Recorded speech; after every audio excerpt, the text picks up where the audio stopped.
먼저 인사하고 말씀 듣습니다. 오늘 인사는요, 태양의 후예의 송중기 버전으로 보고 싶었지 말입니다. 이렇게 인사합니다.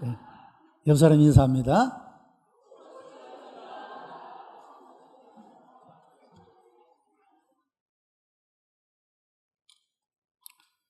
역사는 되풀이 됩니다. 그러므로 역사가 주는 교훈을 배우지 않으면 실패와 좌절과 아픔을 겪을 수밖에 없습니다. 오늘날의 교회는 반기독교 세력들과 불신자들이 도전해 올 때 우리가 이 모든 것들에 대해서 지혜롭게 응전을 하면 교회가 더욱더 교회다워지고 발전해 갈 수 있는 그런 기회가 될 수가 있다는 것입니다.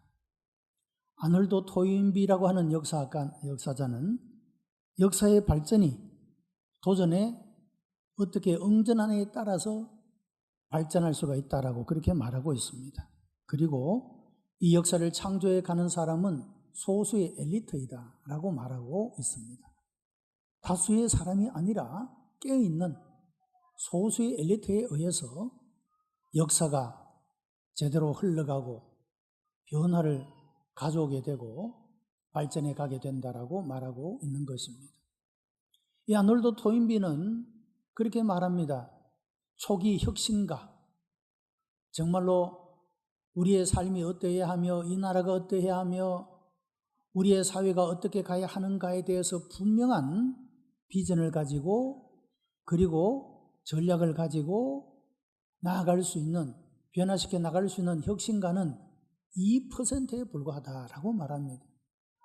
그러니까 새로운 사회, 새로운 국가, 새로운 삶에 그런 혁신을 불러일으키는 사람의 수는 2%밖에 되지 않는다 그 말씀이죠. 이 2%의 사람들에 의해서, 이 소수의 엘리트에 의해서 역사가 발전하고 나라가 발전하고 사회가 새로워져 갈 수 있는 그런 그 기회를 마주할 수 있게 된다라고 하는 것입니다.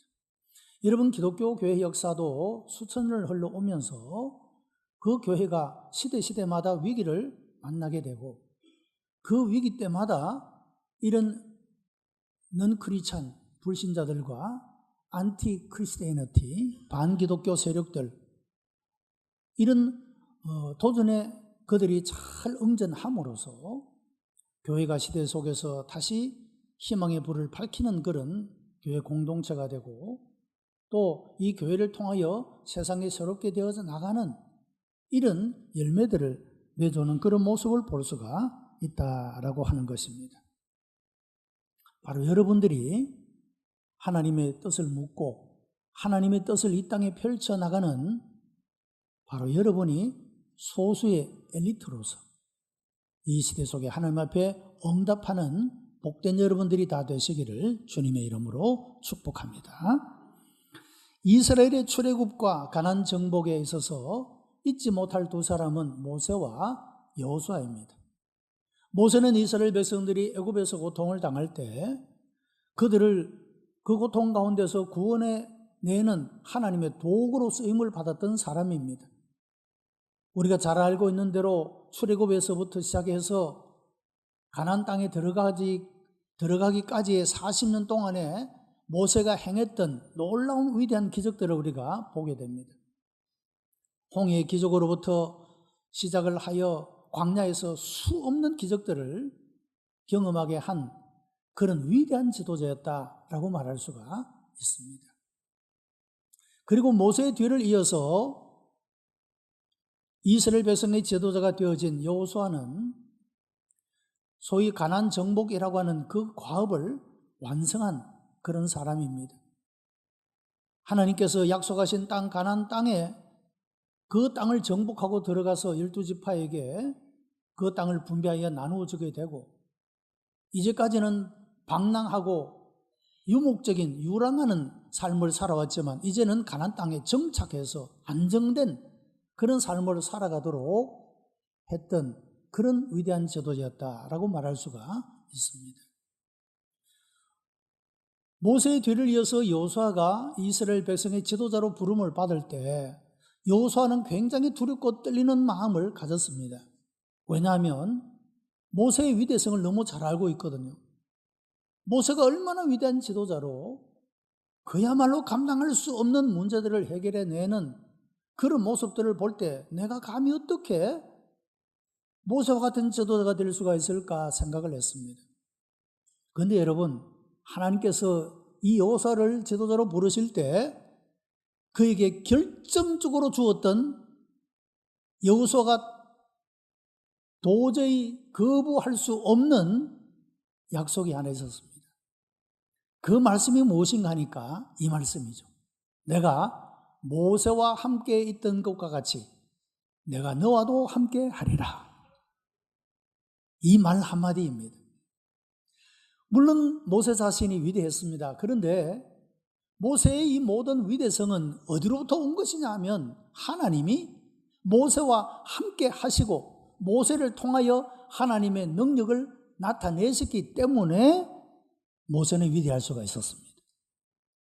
이것을 누구보다도 여호수아는 잘 알고 있었습니다. 그래서 하나님께서 이 여호수아를 부르시면서 내가 모세와 함께 있던 것과 같이 내가 너와도 함께 하겠다. 두려워하지 말며 놀라지 말며 마음을 강하게 하고 담대히 하라. 그와 같이 하나님이 말씀하실 때 여호수아는 드디어 마음에 결심을 하고 하나님의 부르심을 따라 순종하며 모세의 뒤를 이어 이스라엘 백성의 지도자의 사역을 감당하는 그런 모습을 보게 되는 것입니다. 여러분, 이 언약은 오늘을 살아가는 우리들에게도 주신 언약입니다. 우리 이전에 많은 신앙의 조상들이 믿음으로 살아왔고 하나님께 인정받고 칭찬받고 하나님이 주시는 복과 은혜와 그 영광을 얻으며 시대 속에서 하나님의 쓰임을 받았던 사람들처럼 하나님께서 그들과 함께 있었던 것 같이 내가 오늘 너희와도 함께 하겠다고 말씀하시는 줄로 믿습니다.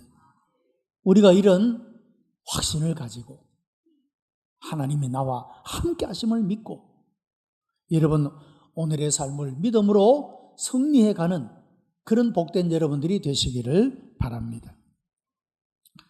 본문의 말씀은 모세의 뒤를 이어 여호수아가 이스라엘을 지도하였고 그 후에 일어난 세대의 모습을 보여주고 있습니다. 오늘 본문 2장 6절입니다. 전에 여호수아가 백성을 보내매 이스라엘 자손이 각기 그 기업으로 가서 땅을 차지하였고 백성이 여호수아의 사는 날 동안과 여호수아의 뒤에 생존한 장로들 곧 여호와께서 이스라엘을 위하여 행하신 모든 큰 일을 본 자의 사는 날 동안에 여호와를 섬겼더라. 자, 그러니까 여러분 모세가 놀라운 일을 행했던 것을 보았던 여호수아 그리고 하나님께서 여호수아와 함께 하시면서 가나안 정복이라고 하는 위대한 일을 이루신 그 생생한 하나님의 역사의 현장을 보았던 여호수아와 함께 하나님께서 행하시는 큰 일을 보았던 장로들, 여기는 장로라는 말이 나이가 많은 사람을 의미합니다. 그들은 하나님께서 이스라엘 백성들을 위하여 무엇을 어떻게 하시는지를 생생하게 경험하고 보았던 사람들이라고 하는 것입니다. 이들이 사는 날 동안에는 온 이스라엘 백성들이 여호와를 섬겼다. 아멘. 그런데 여러분 10절에 가면 세대가 바뀌게 됩니다. 새로운 시대가 다가오게 됩니다. 10절에 이런 말씀이 있죠. 그 세대 사람들도 다 그 열조에게로 돌아갔고 그 후에 일어난 다른 세대는 여호와를 알지 못하며 여호와께서 이스라엘을 위하여 행하신 일도 알지 못하였더라. 여러분, 이스라엘 역사 속에 새로운 전환기가 다가오게 됩니다. 여호수아와 여호와 하나님께서 행하신 큰 일을 본 사람들이 살아있는 동안에는 온 이스라엘 백성들이 여호와를 섬겼는데 여호수아가 죽고 장로들도 죽고 여호와께서 행하신 일을 보았던 사람들, 경험했던 사람들이 다 죽고 난 다음에 새롭게 일어난 세대는 여호와를 알지 못했다. 여러분, 얼마나 이것이 이스라엘 역사 속에 심각한 위기의 순간인지 모른다고 하는 것입니다.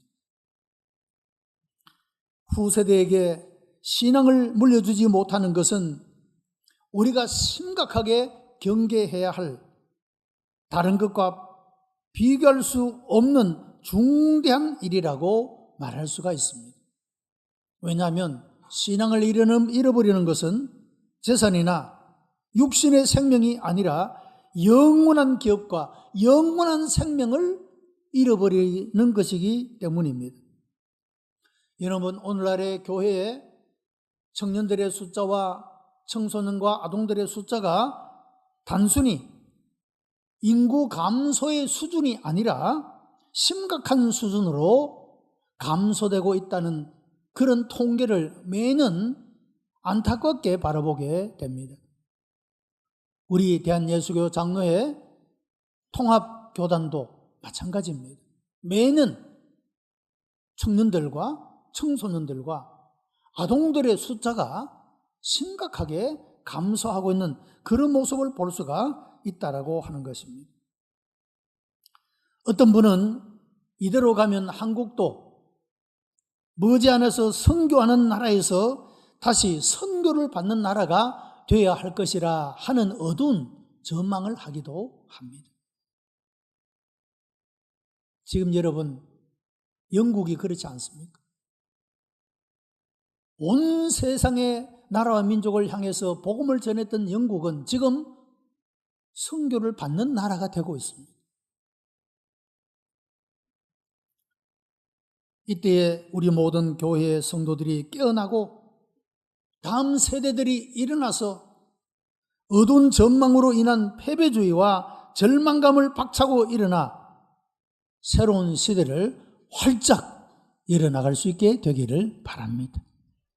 청년들, 청소년들 깨어 일어나서 모세와 함께 있던 것 같이 나와도 함께 할 것이라는 말씀을 붙잡고 일어섰던 여호수아처럼 우리의 신앙의 선배들이 창조주 하나님이 우리 가운데 함께 하셔서 주권자가 되시고 역사의 주인이 되셔 행하셨던 그 일들을 오늘의 우리가 경험하면서 우리가 깨어 일어나 우리의 숫자가 비록 적을지라도 소수의 엘리트가 되어 역사를 변화시키는 역사의 발전의 주인공들로 세워지는 그런 놀라운 하나님의 은혜 역사가 이 가운데 있게 되기를 주님의 이름으로 축복합니다.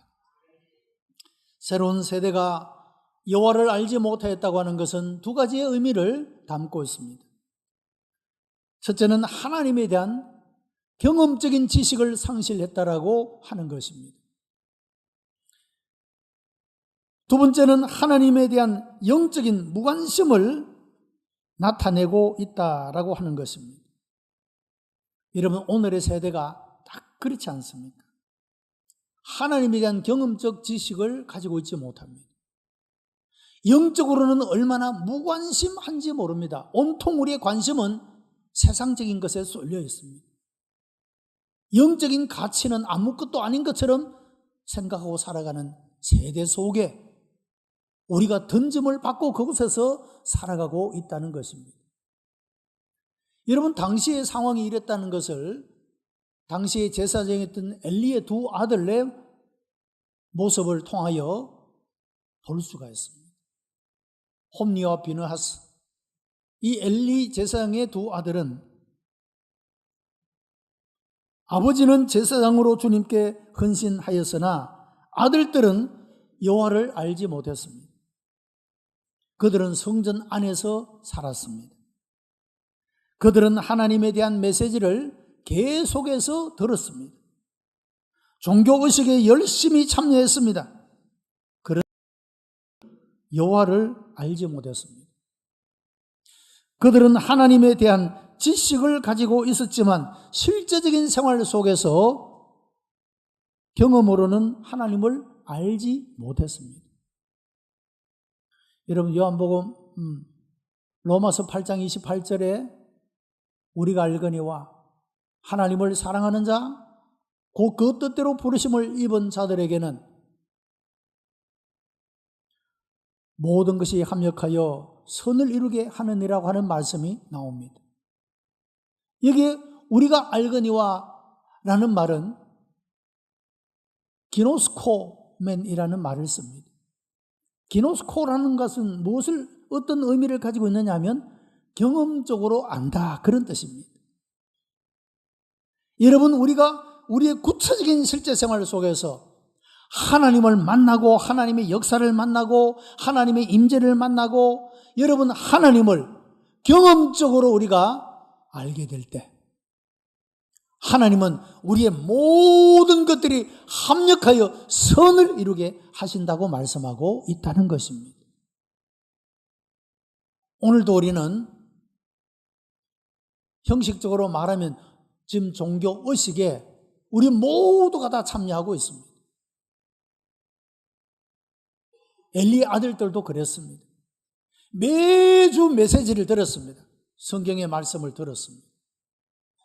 그런데 그 들은 말씀이 머리 지식 속에만 머물러 있고 삶 속에 그 하나님의 말씀의 능력이 적용되거나 실천되거나 순종하거나 나타나지 않았다고 하는 것이죠. 이 하나님의 말씀의 능력이 내 삶 속에 나타나지 않는 이유는 하나님의 말씀을 내 머릿속에 담아두기만 하고 내 입술로 증거하거나 내 삶으로 살지 못하기 때문에 하나님의 능력이 나타나지 않는 것입니다. 왜 우리가 하나님에 대한 경험적 지식을 갖지 못하느냐? 여러분, 구체적으로 이 하나님의 말씀대로 살리라고 하는 결심과 결단이 없고 그런 순종의 실천의 걸음이 없기 때문에 하나님을 우리의 삶 속에서 경험하지 못한다라고 하는 것입니다. 중세 영성가인 토마스 아퀴나스는 디모데후서 3장 5절의 말씀을 인용하며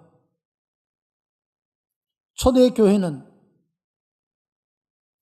경건의 모양은 있었으나 경건의 능력을 부인하는 자라, 이 디모데후서 3장 5절의 말씀을 인용하며 초대교회는 은과 금은 없었지만 예수 그리스도의 이름의 능력은 가지고 있었다. 그러나 지금의 교회는 은과 금은 풍부하지만 예수 그리스도의 이름의 능력은 잃어버렸다라고 당시 삶을 진단했습니다. 여러분, 오늘날 역사가 되풀이되고 있는 것 아닙니까? 오늘날에 은과 금은 풍부합니다. 그런데 예수 그리스도의 이름의 능력은 과연 가지고 있는가 하는 것입니다. 여러분, 우리 이야기 속에 우리 교회 표처럼 정말로 예수님이 우리의 삶과 함께 하시면서 행하시는 그 능력에 대한 예수님의 이야기가 풍성하게 나타나고 있는가 하는 것입니다. 여러분, 회복의 역사가 일어나게 되기를 바랍니다. 우리들도 우리의 삶을 새롭게 할 수가 있습니다. 우리 세대가 정신을 차리지 않으면 다음의 세대는 영적인 무관심 속에 불신앙의 모습으로 살아갈지 모릅니다. 그들은 여전히 교회에 출석하고 종교적인 의식에 참여하지만 그것으로는 안심할 수가 없습니다. 경건의 모양은 가지고 있지만 경건의 능력을 모른 채 살아가는 사람은 하나님을 진정으로 안다고 할 수가 없기 때문입니다. 여러분, 다음의 세대가 하나님을 잃어버리고 사느냐, 하나님을 갈망하며 사느냐 하는 것은 기성세대인 우리의 책임과 관계가 있습니다. 여러분, 우리가 깨어나야 합니다. 말로만 단순히 다음 세대가 아니라 정말로 심각한 위기를 가지고 우리가 깨어나야 합니다. 여러분, 우리가 깨어날 때 다음 세대도 깨어날 줄로 믿습니다. 그들이 결코 삶 속에서 하나님에 대한 경험을 잃어버리지 않고 생생하게 내 삶 속에 임재하시고 역사하시는 하나님의 능력을 만나게 될 것입니다. 전환기의 비극은 두 가지의 원인을 가지고 있습니다. 하나는 현실 안주 의식이라고 하는 것입니다. 현실을 그대로 유지하고 싶은, 더 이상의 모험이나 희생을 하고 싶어 하지 않는, 이만하면 되었다고 하는 안일한 자세를 말하는 것입니다. 여러분, 아브라함이 믿음의 조상이라 불려지고 위대한 것 가운데 하나는 그가 75세에 하나님의 부르심을 받았지만 거부하지 아니하고 하나님의 말씀을 쫓아가는 모험과 도전을 했기 때문이라고 하는 겁니다. 그의 고향 갈대아 우르에 그대로 있으면 편안하게 살 수 있었습니다. 하나님이 아브라함을 부르십니다. 어디로 가야 할지 모릅니다. 무엇이 기다리고 있는지도 모릅니다. 오직 하나님의 부르심에만 의존해서 아브라함은 갑니다. 현실에 안주하지 않고 새로운 도전, 모험을 하는 그런 모습을 보여주고 있다고 하는 것이죠. 이것이 여러분, 믿음의 조상인 아브라함의 위대성입니다. 우리도 마찬가지입니다. 여러분, 우리가 지금까지 신앙생활을 하면서 많은 경험들을 가지고 있지 않습니까? 하나님이 이와 같이 도우시고 함께 하시고 역사하셨다. 내 눈물의 기도를 보시고 응답해 주셨다. 내 자녀들을 하나님께서 이와 같이 돌보시고 인도하셨다. 여러분, 우리가 그런 경험들을 가지고 있지 않습니까? 그러나 지나간 과거의 은혜에만 안주해서는 안 된다는 것입니다. 왜냐하면 하나님은 우리들에게 새로운 은혜 역사를 펼치고 계시기 때문입니다. 과거의 은혜에 물지 아니하고 하나님이 우리에게 새롭게 주실 은혜에 우리가 도전하고 모험하고 우리의 삶을 의탁해야 한다라고 하는 것입니다. 하나님은 지나온 40년 동안에 우리 교회에 큰 은혜를 주셨습니다. 그러나 여러분, 앞으로 다가올 우리가 살아가야 할 40년 동안에도 하나님은 풍성한 은혜와 사랑과 능력을 예비하고 계시는 줄로 믿습니다. 현실에 안주해서 이만하면 되었다가 아닙니다. 도전하고 모험하고 전진해 가야 된다라고 하는 말씀입니다. 두 번째는 신앙 체험의 상실이었다고 하는 겁니다. 여러분, 신앙의 1세대는 역경과 고난 가운데서 전능하신 하나님을 의지하면서 하나님의 능력과 손길을 체험했습니다. 그러나 제2세대는 편안한 가운데 안주하다 보니 하나님을 찾지도 아니하였고 체험할 수도 없었습니다. 하나님에 대한 경험을 갖지 못하는 새로운 세대는 하나님을 보는 눈과 음성을 듣는 귀를 점점 잃어버렸습니다. 그들은 현실밖에 보지 못했습니다. 신앙의 실제성을 잃어버리고 형식주의에 빠졌습니다. 신앙은 삶의 생기와 능력을 주지 않는다고 생각합니다. 그래서 신앙은 소망도 아니고 지킬 만한 가치도 아닙니다. 그래서 세상과 타협하고 불순종하고 범죄를 하게 되는 것입니다. 여러분, 오늘의 세대가 바로 그런 세대라고 하는 것입니다. 교회 가자, 예배 드리러 가자. 과연 거기에 대해서 아이들이 정말로 반가운 마음으로, 긍정적인 마음으로 그 가치를 받아들이고 응답하는 아이들이 얼마나 됩니까? 마지 못해서 억지로 예배 나오긴 해도 겨우 형식적으로. 신앙은 내게 생명을 걸고 지킬 만한 가치로 여기지 않는 세대. 그것이 오늘의 세대라고 말할 수가 있지 않겠습니까? 여러분, 이대로 가면 교회의 미래는 없습니다. 하나님은 이런 전환기의 시대에 새로운 세대를 치유하기 위하여 하나님께서 그 백성들을 복임으로 인도하셨다고 했습니다. 이런 복임은 우는 자들이라고 하는 뜻입니다. 우는 장소로 하나님이 데려가셨다, 그런 말입니다. 여러분, 우리는 오늘의 이 세대의 안타까운 모습을 보며 우리 자신도 점점 우리의 믿음을 잃어가고 있는 모습을 안타깝게 바라보며 다음의 세대가 신앙의 가치에 대해서 전혀 인정하지 않고 추구하지 않고 살아가는 심각한 이런 현실을 바라보며 우리의 마음을 찢고 우리의 죄를 회개하고 여러분, 하나님 앞에 부르짖고 나아가야 합니다. 시편 126편, 울며 씨를 뿌리러 나가는 자는 반드시 기쁨으로 단을 가지고 오리라고 말씀합니다. 지난 40년 동안에 개척자로부터 많은 성도들이 여러분, 이 주님의 성전에서 눈물 뿌리고 씨를 뿌리기 때문에 오늘의 부흥이 있습니다. 다음의 세대가 하나님의 이런 영광스러운 역사를 바라보며 감사하고 찬양하며 희망하며 믿음의 삶을 세워나가기 위해서는 오늘의 우리가 눈물 흘리고 씨를 뿌리고 여러분, 우리가 하나님 앞에 나아가는 일이 있어야 할 줄로 믿습니다. 그러면 반드시 하나님은 기쁨으로 단을 거두도록 역사해 주실 것입니다.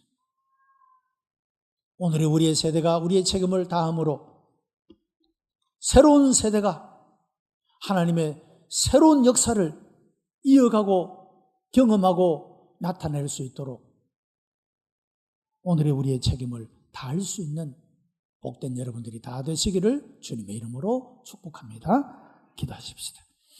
은혜가 풍성한 하나님, 감사와 찬송과 영광을 하나님 앞에 올려드립니다. 우리를 사랑하시어 하나님의 자녀를 삼으시고 우리의 삶 속에 함께 하시어 하나님의 권능과 은혜를 나타내시며 경험하게 하시니 감사하옵나이다. 아버지여, 간절히 비옵고 원합나니 우리 중에 한 사람이라도 종교의식의 형식주의에 빠지지 말게 하시고 우리의 구체적인 생활 속에서 순종하고 실천하는 삶을 통하여 하나님의 임재와 능력을 경험하며 살아가게 하시고 다음의 세대가 이런 신앙을 개성하고 또한 체험하여 끊임없이 하나님의 역사를 이어가는 주의 몸된 교회, 하나님의 백성이 되게 역사해 주시옵소서. 구주 예수 그리스도의 이름으로 기도드리옵나이다. 아멘.